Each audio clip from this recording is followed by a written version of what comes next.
Hi, welcome to Naptime Devos. It's Saturday morning here. It's rainy. It's quiet in this house because it's Saturday, and Daddy is taking our daughter to Jamboree today. So that's really exciting. I like having a couple hours where I can have me time, and I like having this quiet house. So today's devotional is Ezekiel 37. It's the Valley of Dry Bones. I remember the first time that I heard this message from church. It was probably 7 or 8 years ago, and it just rocked my world um, because it's a story of hope. And I know there were people in my family I was praying for, and it just felt like hopeless situations in their lives. And I felt like God gave me this story to remind me that He can still breathe life into dry bones and how important it is to know that. And then years later, I went through a couple years of really dark depression and really I wasn't myself at all. It was a really scary time. I didn't know if I'd recover. I didn't know if it would be ongoing. And truly, I was in that hopeless place.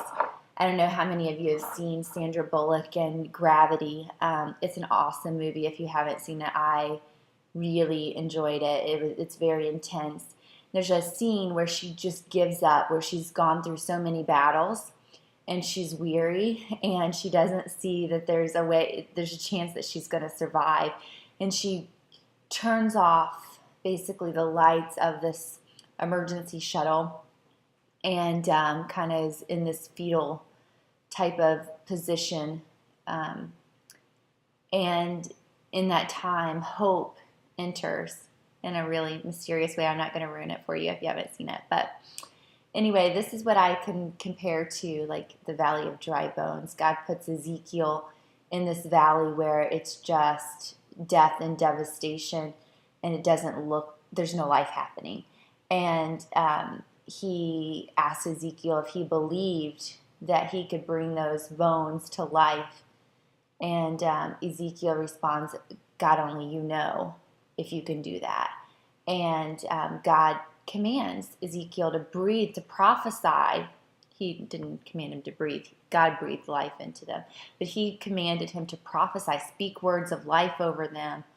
And I'm going to breathe life into these dry bones. And he brings a vast army out of that before Ezekiel's eyes. And it's just a stunning story of hopelessness and God bringing hope and also commanding us to speak words of life to people. And so that's my encouragement for you today is if you're going through a hopeless situation and are there people that you're praying for and it feels hopeless, and I know that for me is also a challenge, continues to be, that just reminding each other that God can breathe life and can do miraculous things.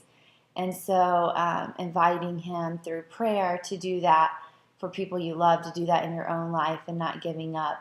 That's my encouragement to you today. So I hope you have a great one, and thanks for tuning in. Bye.